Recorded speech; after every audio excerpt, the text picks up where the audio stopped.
Welcome, everybody. This is Heather with the New England Museum Association. Welcome to our April lunch with NEMA, and I'm going to have a hard time talking today. Great. I just want to get you guys going on the chat feature, so if you could say where you're calling from to let us know that you're online and also that you can hear me. The chat feature is actually where you're going to be asking any questions that we have for our presenter today, so get you guys going on that one. And I know we have a bunch of people on the call today. Wonderful.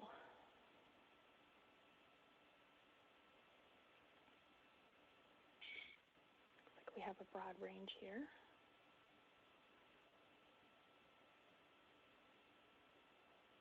Okay, now that you guys are familiar with the chat feature, this is actually going to be the way that you guys are going to communicate with me, with Pradeep.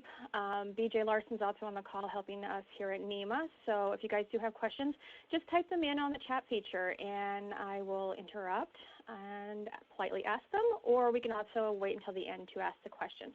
So I'm actually going to let Pradeep take over. If you want to tell us a little bit about yourself and your company before we start, that would be great. Sure. Thank you so much, Heather. And lovely to be lunching with everyone from the museum world this afternoon. It's a lovely day. It's a little bit cold, but happy to do this. First off, my name again is Pradeep Aradhya, and I run a company called Novus Laurus. And let me know that you can actually see my website. Heather, I'm going to rely on you to tell me that you can actually see my desktop. Yep, I can see the desktop. Excellent. So the company that I run is called novuslaurus.com, and we're in 3 areas. The first is business strategy and sheer growth. The second is digital strategy. And the third is we make investments on other smaller companies and help them grow. So you might ask me, what the heck am I doing here today on this webinar talking to museums? And my answer to that is a while back, as an immigrant, I'm from India. And as an immigrant, I go back to India, once in every 3 or 4 years. And every time I go back, I find that India has become yet more modern. And a lot of things that I valued way back in my childhood are just disappearing. And there's not a good way for some of those things, artifacts, and even historical buildings to be preserved in India. And at that point, it became really important to me personally to aid in the preservation and ability for those things to be seen and enjoyed by people. And I'm here, I'm not in India, so then I started looking at the museum space here. And I found a number of interesting things, and it became clear that a company like mine could probably provide some interesting things for the museums here.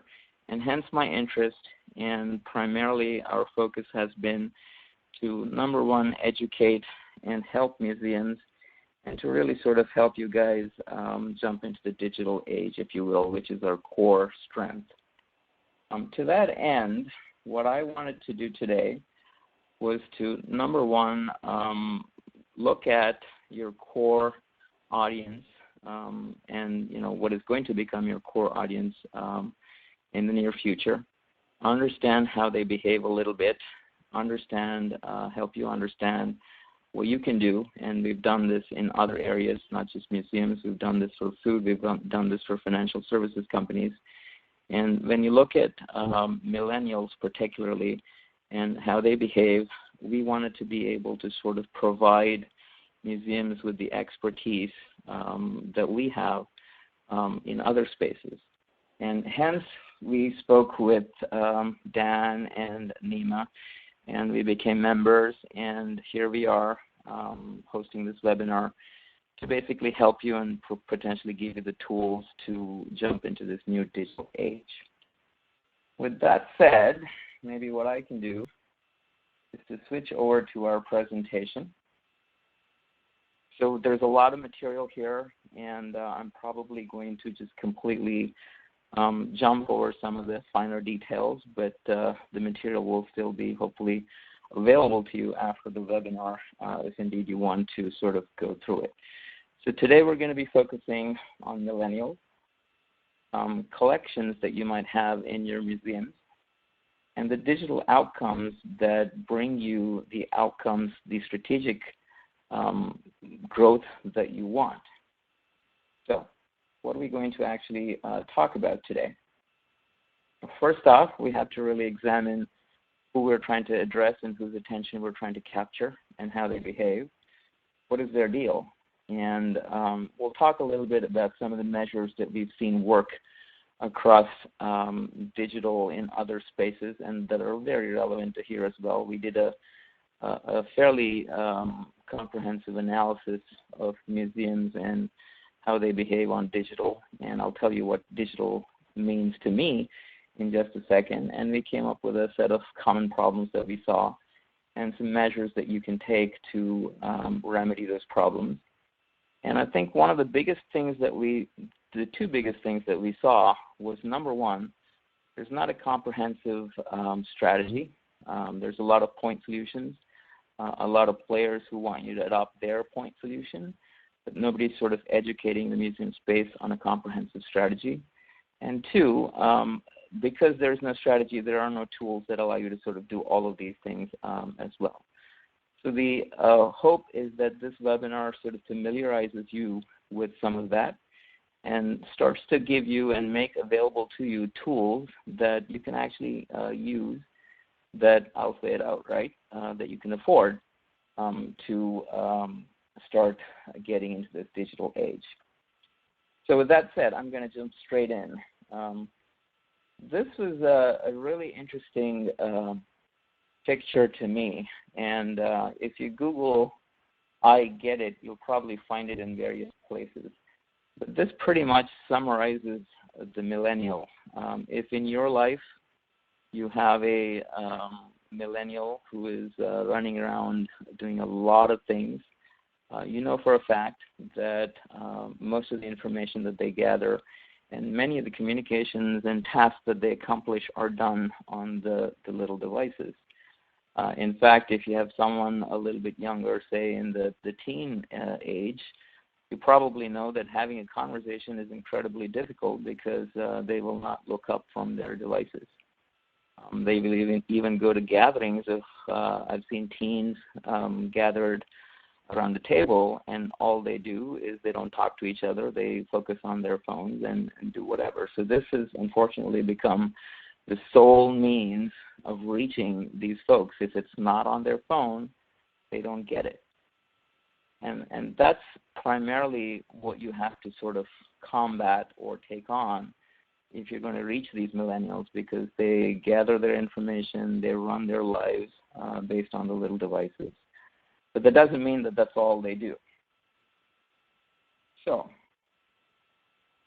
whether it's just the millennials or a broader audience that you're trying to take on, the world has increasingly become digital.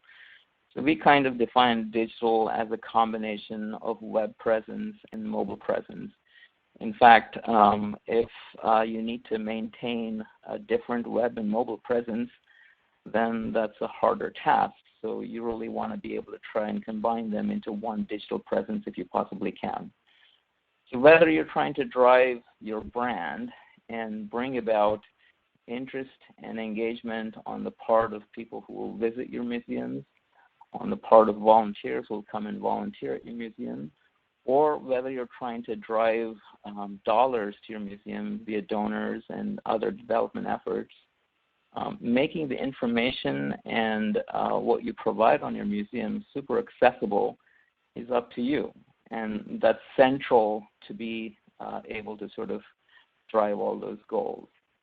And again, doing that by simply taking out a social media campaign or printing flyers or doing just an email campaign is a point solution. It's a one-off. It doesn't cover all your audiences. It definitely doesn't cover the behavior of the different audiences that you want to address. So what you really want to do is to understand who that audience is, how they behave, and provide hopefully one digital presence that caters to everything. And unfortunately, because things are digital, things move awfully fast in this world. People get very bored if they come back to the same information more than once. To be able to change that and to keep them engaged is very, very important, and this is a big part of digital strategy. So what you really want to do is to design that presence, implement it, measure whether it's bringing you the outcomes that you want, and then you want to refine that, and you want to try and do that in a cycle. Does that sound expensive and like a lot of effort? Probably yes. If you have the right tools, it's not. And that's what we're going to talk about today. So just to emphasize how this digital world works one more time, there are many ways to manifest a digital presence. You can say, this is my museum, this is what I have in it, and this is how I describe these things, and that's what I have. On the other hand, the people who visit your museum for whatever their purpose might be, entertainment or to explore and donate, whatever those intentions might be, if you do not cater explicitly to those intentions on your digital presence, they are not going to visit you. They will not they will not find something interesting when they land. A lot of people won't come back. They won't bring their friends. So it's a downward spiral. So you really want to find this nexus where what you want to put out for your museum and what the visitor intends to do, there's a happy medium. There's an intersection where you can provide information that they need. You can make that information easily shareable, and you can provide whatever other customer services that they might want or guidance they may want in a nice, easy experience. And that's the core idea that will help you succeed in this new digital world. So what I wanted to do was to give you one mantra. If you want to drive those outcomes, if you wanted to bring in more visitors, more donors, and drive more dollars, then what you have to do is to facilitate that visitor's intent. And you can do that. You can do that for different kinds of visitors on the same digital presence, and that's what we're going to talk about next. What I first want to jump in and sort of dispel is give you a couple of examples of the tools that you could use. And I wanted to show you, we'll talk in detail about the aspects of these experiences in just a second, but I wanted to show you that some of these things are pretty easy and that they're very inexpensive provided you go to the right places.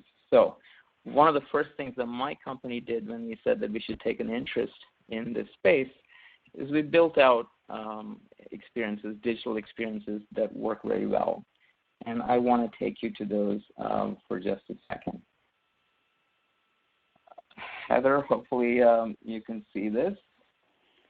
Yep, we're moving along to your website here. Yep. Can you see something called the National Museum? Yes. Excellent. Okay.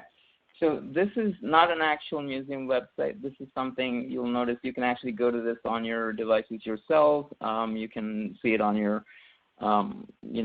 desktop or your mobile phone, and it will behave very well. So this is a sample website. It's got various things on it. I won't walk you through too many details here. I just want you to see that this is a more or less complete website. And you can actually navigate through it very, very easily. The first thing that I want to show you is that this is a full screen website.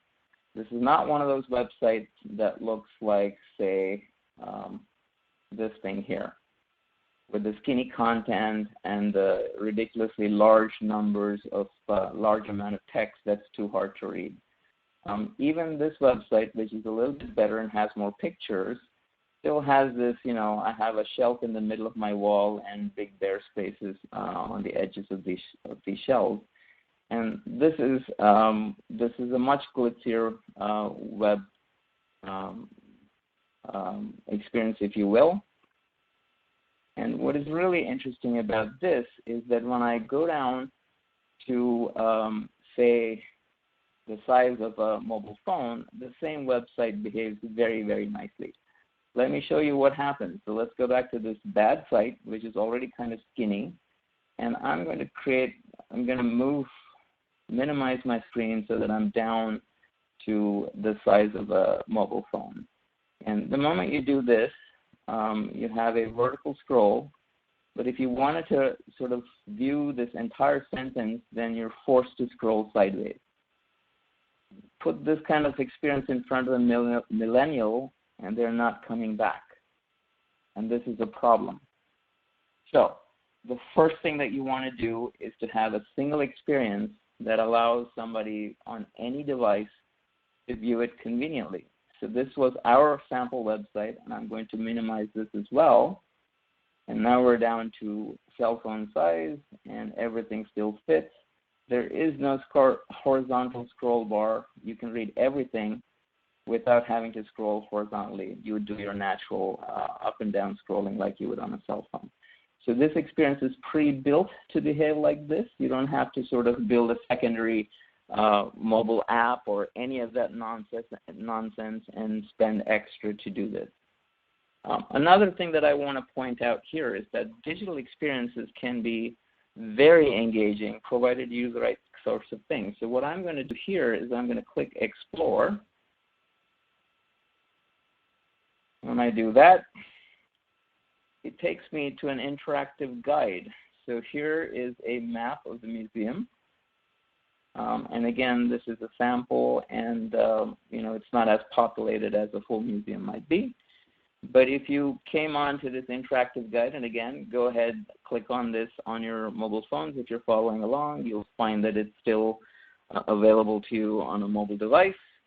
And you can actually, there are 3 hotspots here that you can click into, which kind of denote exhibits at these places in the museum. And you can click into one. And here you are. You have a lovely experience. It's about John Sarrington's Forest Invader. Again, this is a nice video. Videos are very hot. People will always prefer viewing a video to reading text, but you have both here. And then if you wanted to really exploit the digital web, you can provide a way for them to search and learn more about this particular subject matter. So all of this is already built into this web experience. All you have to do is to take your content and replace the content that exists here. And again, just to sort of demonstrate, if I took this down to mobile application size, your content still fits nicely. There's no need for horizontal scrolling. You can still see all the content. So that's the idea here. What I want to also do is take you to a second museum experience that we built, just to show you that these things are possible. Again, both of these museum experiences, and they're linked in the presentation that is being shown, are pre-built. All you do is potentially swap out content for yours. And these are just 2 examples. We have a number of other what we call templates for these museums that you can readily use that are very inexpensive. Nobody's going to charge you for coding them from scratch like you might get if you put this out on the market. Again, easy to use and readily available to you. So coming back to our presentation here, what I want to next take you through is a bunch of problems with the average digital experience. If you do not pay attention to some of these aspects, what will eventually happen is that some parts of your efforts to gather more visitors, more donors, and more dollars will fail. This past year at the NEMA conference, we saw some very good examples of people who've sort of put in solutions for specific parts of this overall landscape. I saw particularly a fantastic social media effort on the part of the Portland Museum of Art, and they made a presentation, and that was fantastic. Do they have an overall strategy for digital? I did not really hear that, but I don't know whether they do or not. But what we wanted to make sure that you heard today was that in order for you to succeed at a digital presence and grab all those millennials, you have to sort of take on these 7 aspects at least. And we'll go in a little bit of detail into each of these aspects, but I also want to emphasize is that there's an order in which you should take on these challenges. If you just did one of them, or if you did them in the wrong order, you would not be able to gather as much attention to yourself. So first off, in order for a lot of things to happen, you've got to drive a lot of traffic to your digital presence. But then, if you drove a lot of attention and people to a digital presence that potentially looked like this, chances are they're not going to come back. So it behooves you to create a digital presence that is genuinely engaging before you drive all that traffic. And hence, we have what we're trying to do here. So the first thing you want to take on is that you want to make your website or your digital presence, which is also your mobile presence, very engaging. Do not make it text-heavy. Do not make the navigation difficult. Make sure that whatever the visitor is coming in to find is readily available. And this is the first thing you want to do. Once you've created a website or a digital presence that does that, at that point you can say, now I'm going to drive a lot of traffic to myself, and therefore I will find people coming in, people donating, et cetera, et cetera. And there are many ways to drive that traffic to yourself. The most expensive way is to buy ads in papers or on TV, et cetera, et cetera. And that's, unfortunately, we've been in the digital business and the ad business for 20 years now. And we know for a fact, even though we sell that stuff, that there's a very small percentage of people who actually catch the ad and because of that ad find you. Our experience says that search engine optimization is the best way, the cheapest way to get there. And I'll tell you about why that is when we talk about search engine optimization in just a second. Search engine optimization is the best way to do it. It has the lowest customer acquisition value. It has the highest lifetime value for the customer to you. So do it with SEO. Once you've got a great engaging presence, once you've driven a lot of people to your website, once they land on your website, if you do not actually prompt them to take some sort of action, they will do nothing. They will come, they will look, they'll go, and then they will leave. So calls to action are very, very important. So having the appropriate calls to action at various points on your website is very important. That's number 3.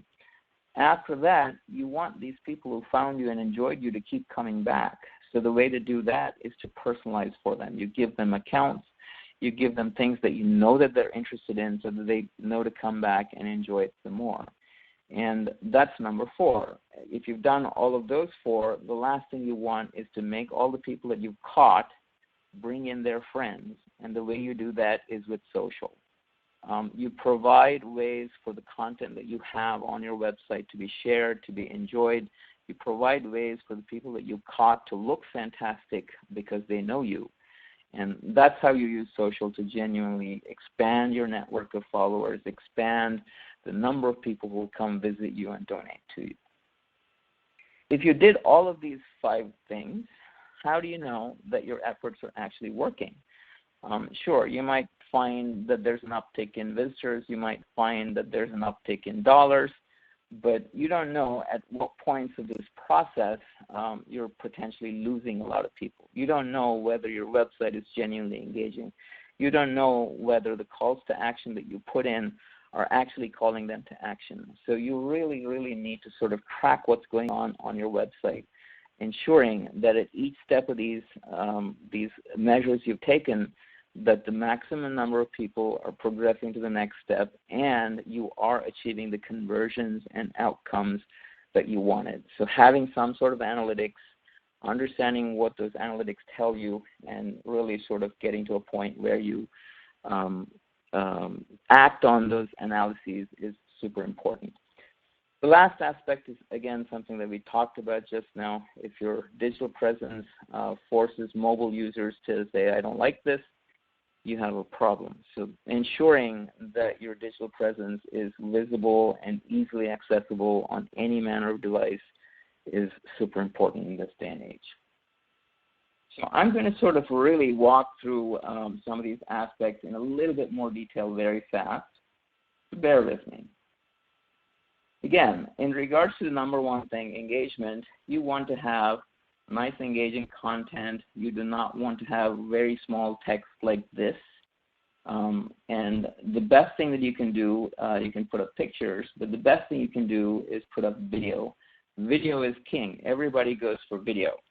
So what I want to do is to very briefly take you to an example of such a website that we've seen. So this is the Tennis Hall of Fame. I'm going to refresh it here for a second. Hopefully everybody can see the Tennis Hall of Fame. And I actually called you here this afternoon to watch this tennis match with me over lunch. I'm kidding. I'm not going to make you watch tennis. But the fact that you have Roger Federer and his serving action available to you in video makes this a very sticky site. It's very engaging. You're going to come back to this. You're going to tell your friends to come back to this and see it. What I also want to point out is, per our previous thing, this is a full screen website. Navigation for all the things that you want is very simple. And, it doesn't have a lot of text forcing you to read. It just says, here's some hot stuff that you probably are interested in, and you can go on and sort of see whatever you like to see. So that's a nice example of a nice engaging website, and you really want to sort of plan for something like this when you put up your website. So I'll skip over this next slide in the interest of time, but on here are a number of measures and a number of examples of websites that do some of these aspects very, very well. So when you get this document later on, feel free to look at this, understand it, and talk about it a little bit more. I'll only talk about one thing. The bounce rate and the number of pages per visit on your website are incredibly important.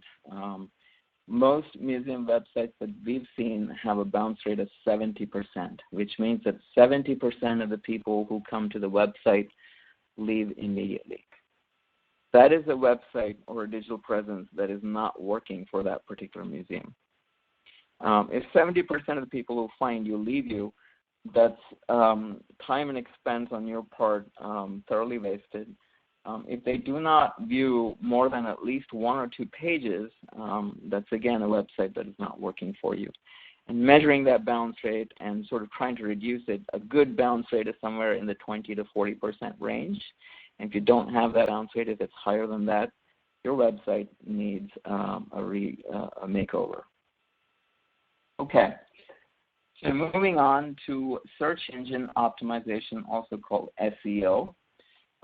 The reason that SEO is the best way to drive traffic to your website, and we'll look at an example very shortly, is when you start to think about how people actually go ahead and find the things that they want to do. They go out with an intent, they're already interested in something, and then they type in a search that causes a search result to be brought up, and then they click on one or two of those results to explore. So you don't have to tell them this is what we have, are you interested? They're already interested. You just have to make sure that the things that they're searching for are connected to what you have. And that's what SEO is all about. And this is the reason that it has the lowest customer acquisition cost. If you spent money acquiring these customers or visitors with ads, you'd spend a lot more money. Moreover, because they've found you and they like you, they're kind of loyal to their own efforts, so they keep coming back, which is why the lifetime value of that customer or visitor to you is higher if they got to you via SEO. And there's some very key aspects to SEO. It's important that you use keywords in your content that visitors are using. You can definitely describe what you have with the jargon that you have, But if you find a way to make sure that you use the words that people are interested in, those searches will bubble up your landing pages, and those visitors will come to your web pages. And that's really, really important. One, have the right keywords according to what the visitors intend. Two, have landing pages that are dedicated to those particular keywords. So I'll show you a great example of exactly that in just a second. In order for your search engine ranking to be high, you have to do two other things. You have to make sure that a lot of pages link in, and when you go on those other pages, they link to your landing pages. That drives up traffic, and the search engine believes that you're the best place to take its users when they search for something. And you have to adopt some standard coding practices. The examples that I showed you earlier, where we had built templates, already adopt those coding practices. So, and those coding practices are pretty complex, so I won't go into those. But they already adopt them, so you don't have to do too much there. So, what is a good example? Let's go and look at the web and actually make a search. So let's pretend that for a second, and I preloaded the search just to show you. Let's pretend that you have an interest in Kenneth Paul Block, and you run the search on Google. And what you find is that the very first search result that comes up is Kenneth Paul Block, Museum of Fine Arts. And when you click into it, here you have a page dedicated to Kenneth Paul Block. And it's got some examples. It's got his biography. This is what we call a landing page. It's a part of the main website. Notice also that the URL, we call this a canonical URL, is very short. It has Kenneth Paul Block in the URL, so search engines believe that this is not a junk page. This is about the best page that someone searching for Kenneth Paul Block should be led to. So this is a great example of SEO practice. What you want to be able to do is to, set up landing pages like this to drive traffic to your particular museum digital presence. Great. Again, there are other. There's a breakdown of these aspects and some examples. Feel free to look that over. What I would next want to talk about is calls to action. So we talked about why calls to action are necessary. One caution here, you can definitely have calls to action that are way too many. A jumble of calls to action or buttons to click is not going to help you either. Having it just right, just appropriate, just enough to spur the actions you want is super important. And a great example of that is here at the Colby Museum. And so we'll go to the home page for the Colby Museum. And what you see is this. These calls to action are very clear, front and center, connect, visit, etc., or explore. Here's the exhibitions, collections. There's absolutely no ambiguity about this. There's no overloading of do this, that, and the other. It's very simple. This is a fantastic example of having calls to action that spur your visitors to do the right things.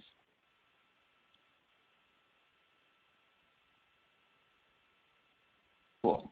So, again, with calls to action as well, there's a number of aspects you want to think through. These are your aspects. Here are some examples. Go ahead and look at it at your leisure. What I want to next look at is personalization. And just as everybody is human, but even golf balls tend to be dedicated golf balls, and they tend to have idiosyncrasies, preferences, what have you. And you have to be able to cater to all of them. And if you did this on an individual basis, you'd tie yourself in knots. So what you really want to do is to group your visitors and your donors and say these are kinds of visitors, kinds of donors, and you understand them at that level. What are each of these segments of visitors or donors? Who are they? What do they want? How do you identify them? And how do you assign segmentation so that you can provide experiences on your digital presence that are relevant?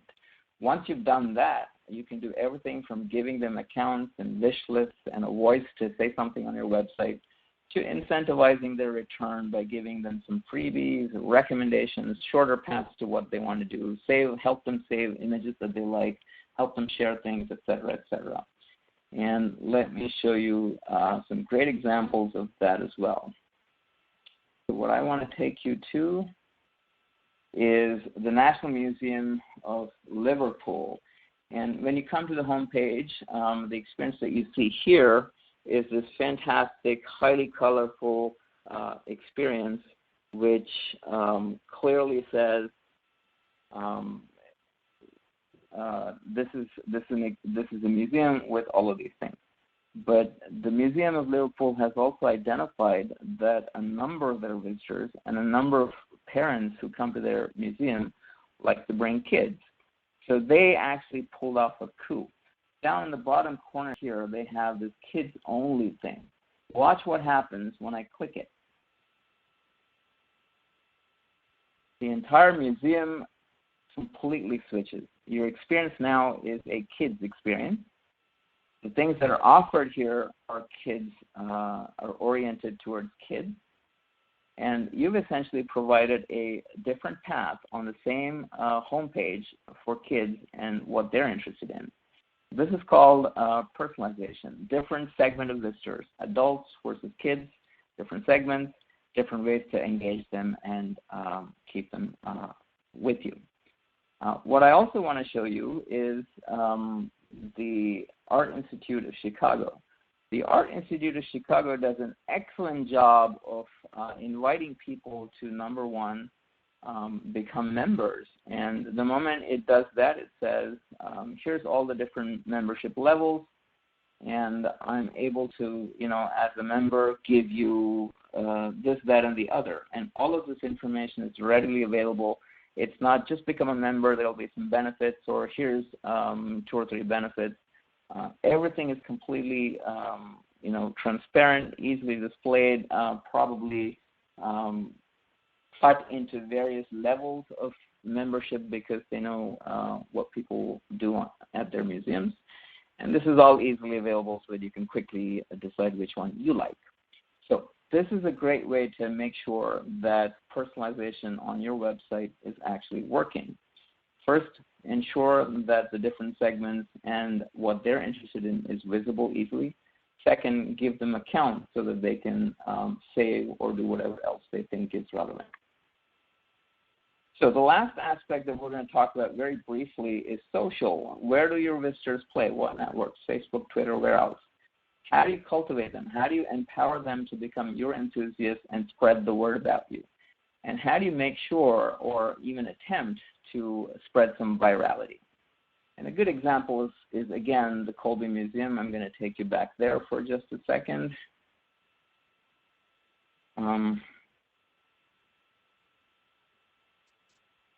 So if we click into one of the current exhibitions, and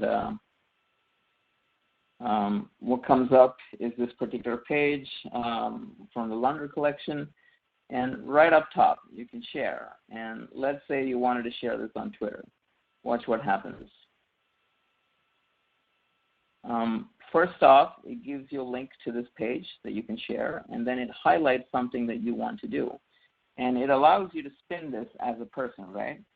So if I was a silly millennial, I might say, London photos are the bomb.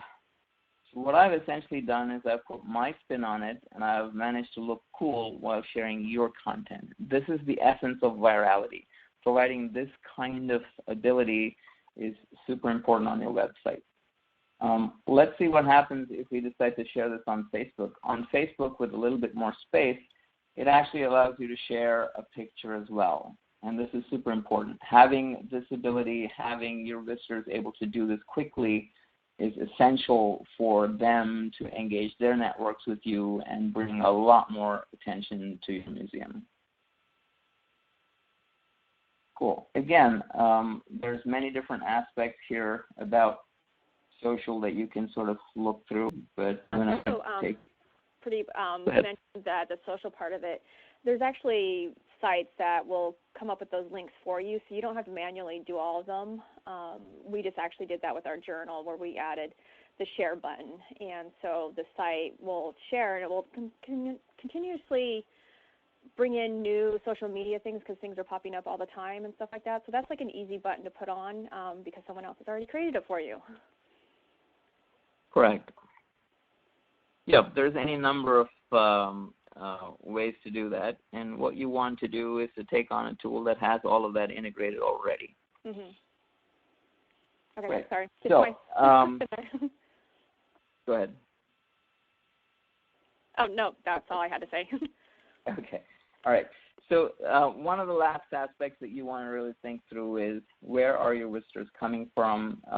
Are they going to your homepage and exploring exhibits or donor pages or things like that? How many of them are coming through? So if you look at the flow of traffic here, this is a Google Analytics report. It says organic search provided a number of visitors. They landed on the homepage. And then this red thing says a number of these visitors just left.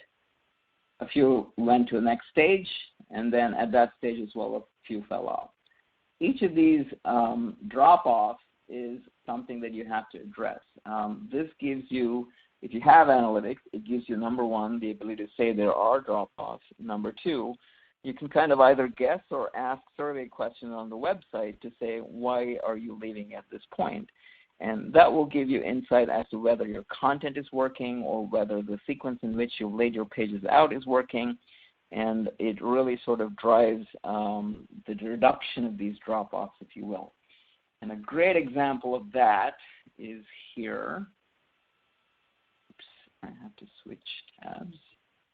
A great example of that is the Linden Place, and that is this guy. And what I want you to do is to just wait for a second while this changes. And this doesn't even look like a website. Just the fact that this experience is doing this and conveying something genuinely pretty and enjoyable will make people pause. And then if you wait for one of the pictures, a clear sense of here's a great place to have a wedding emerges. And sure enough, if you actually scroll to the bottom at this point, you're curious. You have weddings, you have museum history, and you have events. And again, like before, you have all of these social media share buttons available. What I want to point out to you is when you look at the source page of this particular website and you look at analytics, so you search for analytics, there are 4 instances where analytics is involved. So somebody has put in Google Analytics on the pages in 4 different places, and they're tracking where you're going. So I will bet you that this particular layout of the website, which is very clean, very attractive, and with very few options that are no confusion whatsoever, came about as a result of people sort of understanding the flow through their website, understanding what is genuinely valuable to their visitors, and then saying, okay, this is how we should build a website. So this website has resulted from understanding flow, changing the website, making it this good. And that's what you have to do with your digital presence as well. I will skip over this last bit here in the interest of time, which is about mobile and making sure that your digital presence is available and easily readable on any device at anywhere at any time. Your millennials aren't sort of sitting down at their computer to explore you. They hear about you, they take out their phones, they try to find you, and they're either loving you or frustrated by you. So you make your choice. And building one presence is the best thing that you can do. Okay. Doing all this is absolutely fantastic, but it's not that simple. What you really want to do is find a way to take all of the fabulous information and data that you have in your collections and put that out on the web. And one asks, when you look at the collection of museums in New England, one asks, why is it that a lot of them don't have their entire collections on the web? And we found that it's because you probably fall into one of the latter two columns of this particular thing. So if you're a large museum, you have large budgets, you have large collections, you probably have premium collection software, which do allow you to publish. Whether you use that publishability for the web or not, those collection software do publish for you. In some cases, maybe you're not so large, maybe you don't have such large collections, maybe you haven't bought the best collections management software. For whatever reason, you're not really sort of integrated with the web, you cannot publish that easily, and you're worrying about how to do that. For the majority, there are a bunch of small museums who cannot afford this hot collection software or do not do it for whatever reason, and you have really no options. You cannot get to the web, much less mobile. Some of these larger museums will actually spend the money and say, I have a separate mobile experience. That's completely unnecessary money that is probably not well spent. What you really want to be able to do, and here's the need that we identified, to integrate whatever you're putting your collections in, whether it's a collections management software, whether it's just a raw database, or even just a spreadsheet. You have to be able to take that content and push it out to the web seamlessly and quickly. And you have to be able to do that on the cheap. So these templates that I showed you, the demo that I'm about to show you, which allows you to take content and collections in a spreadsheet and publish it to the web seamlessly and make that a mobile capable digital presence, you can get to those tools for as little as $50 to $100 per month through us. Maybe other places as well, but nobody that has the full-on understanding of digital and the solutions built in that we do. So there will be some setup costs. You can't get to a website of this sophistication just for $50 to $100 a month. There will be some initial setup costs, which is the case by case. But otherwise, for the publish that I'm about to show you, and here's where we give you that demo, we will be able to sort of accommodate you at such a nice low price, which is what we wanted to do for the museum world. So the demo that I'm going to show you is very simple. Here is the back end, if you will. This is the front end. This is how the museum template that I showed you earlier works. This is the front end. This is what your website visitor will see. And this is how you handle it from the back end. So you can basically log in. And just to make things easy and convenient, I put here two collections, a painting collection and a photography collection, which are just for example. Pradeep, and I'm going to show you here. Pradeep, it didn't flip over to the demo. My apologies. I probably didn't get to the right tab. Okay. All right. Can you see the National Museum now? Yep, it's good now. Okay, sorry about that. Nope. I forgot to switch to the other tab. So this is the front end, and this is the back end where you edit. And at the top you have this again, and then at the bottom you have a bunch of collections that you're trying to edit. So what I want you to note here is that there's a painting exhibits and a photography exhibits collection. And what I'm going to do is I'm going to show you the spreadsheet. Can you guys see my spreadsheet here? Yes, we can see it. Yeah. Okay. So I'm just going to upload two more exhibits. We're going to pretend that whatever your collections might have been, they're in a spreadsheet or a database, but you can get them into a spreadsheet if you like, which is the lowest common denominator, which probably most of the museums might have now. So if your spreadsheet kind of looked like this, and for the sake of demonstration, we put in two new exhibits. And what I'm going to do is I'm going to go back here. I'm going to hit import.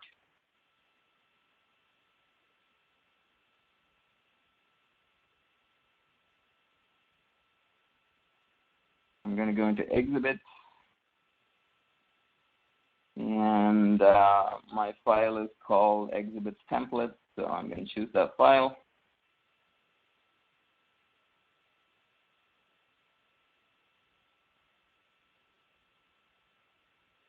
and I'm going to hit import.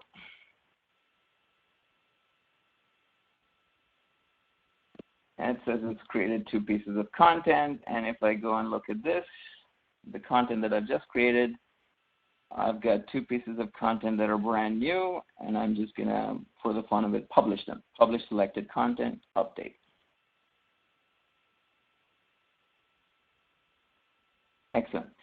So if I go back to the home page where I was earlier on, I've got 2 more exhibits. And if I click into this, I can view the exhibit that I've just uploaded from my collection. And I can edit it as well. And just for fun, what I'm going to do is I'm going to go back here, and I'm going to make a change in the exhibit. This is actually a photograph, and I'll make that a photograph now. So let me edit that.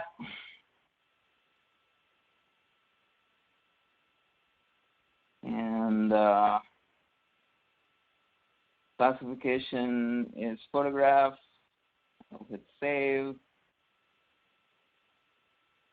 If I go back here, now the photograph has been, what was here is now moved down here. It's a photography exhibit. So all this says to you, and if you look at each of these things, again, they're completely accessible via mobile as well. It's all inbuilt. You basically went from a spreadsheet where you held your collections to a full-blown glitzy website that is easily editable, that is mobile compatible, and all of this for the whopping sum of perhaps $50 to $100 a month. So that was the demo that I wanted you to sort of quickly look at. Here are other parts of this digital presence that I think are very valuable to look at. The moment you have a digital presence, you can exploit that digital presence for a number of things. Because you have the entire web at your disposal, you can extend and enhance the museum experience in very engaging ways. You can dispense with museum guides. I already showed you how you could create a museum, an interactive museum guide like this with hotspots that lead you to dedicated pages. I already showed you how you can take existing content that you already have or add on with searchable content from the web because the web is at your disposal. What I didn't tell you was that this is a direct feed. This part here on that page where we clicked in here was directly from Wikipedia. So Wikipedia is free. You can just pipe it to your website and you can have professionally, well, Wikipedia content on your website directly without having to sort of rewrite that content yourself if that's something that you want to do. The point is simply this. Because you're digital, you can extend that experience. You can be a little bit greener and not have to sort of maintain, museum guides in printed format. You can reduce the maintenance because all of this content is now in one place. You edit it in one spreadsheet or one website, and you can sort of print it directly from there, or you can send it out in email. You don't have to edit it over and over again. This makes you a little bit more efficient. The more important thing is that because you have these glitzy experiences, you can actually make some extra revenue. Perhaps people want a digital guide. You can charge them an extra $1 or say, make a donation. We'll give you access to more content at the museum. We can give you an interactive guide specifically for you. This is an excellent way to sort of extend that experience and increase your revenue and delight your donors and your members. So you don't want to sort of come at this in different stages. You want to build a digital presence that allows you to do all of this in one shot. And again, this is relatively inexpensive provided you know what you're doing and you have a partner like Novus Laurus. So that's all I have for you today. We have 3 minutes for questions, but I'm happy to stay later if anyone wants to. And I hope this was useful. And if you have any questions, I'm happy to take them. Pradeep, thank you for this one. I know definitely with if you guys do have any questions, go ahead and type them in the chat feature. I know looking at our website and stuff like that, there's some modifications that I'm thinking about now, and for some reason our most looked at page is NEMA jobs, and everybody leaves after that, so I'm trying to get them more involved on our website. Cool. It looks like people are kind of quiet today, so you did cover quite a bit. As Meg mentioned earlier in the chat feature, that the session was recorded, so you guys can look at that later on, along with the PowerPoint presentation. I know you gave a lot of examples of museums here in New England and also further afield and stuff, so that was great. Except the Museum of Bad Art. I kind of like that museum for its, uniqueness, but it's my local theater, so. Cool. Excellent. Thank you very much, NEMA, for letting us do this, and all the folks on the phone and on the webinar. I hope this is informative. And again, there's contact information for my company and myself if you want to sort of follow up or ask more questions. We're happy to help you. We're here to help, and we're not going to charge you for answering questions. Okay, so Mary Heath is actually from the Tennis Hall of Fame. She says thanks for including their website. And then Anne asked, how long should videos be? Videos are all snackable. That's a great question. So videos should be snackable. Anybody, no matter how brilliant your video is, if it's more than 2 minutes, people are going to sort of stop somewhere and not really pay attention.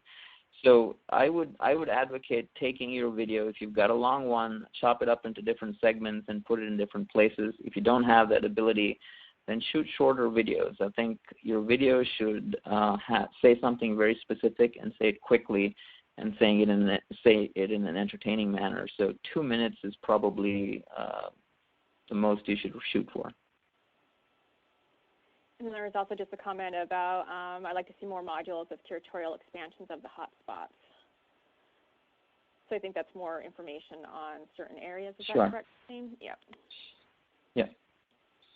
Thank you for that comment, Christine.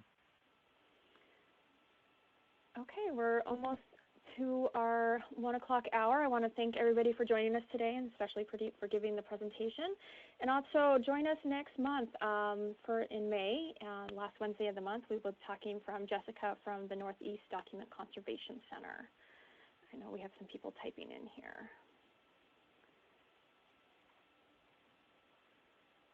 Pradeep, do you have any final words you want to say to everybody? Nope. I hope okay. I hope you guys will call me or email me. All right. Thanks, everybody, and I will see you next month. Have a good Wednesday. Bye.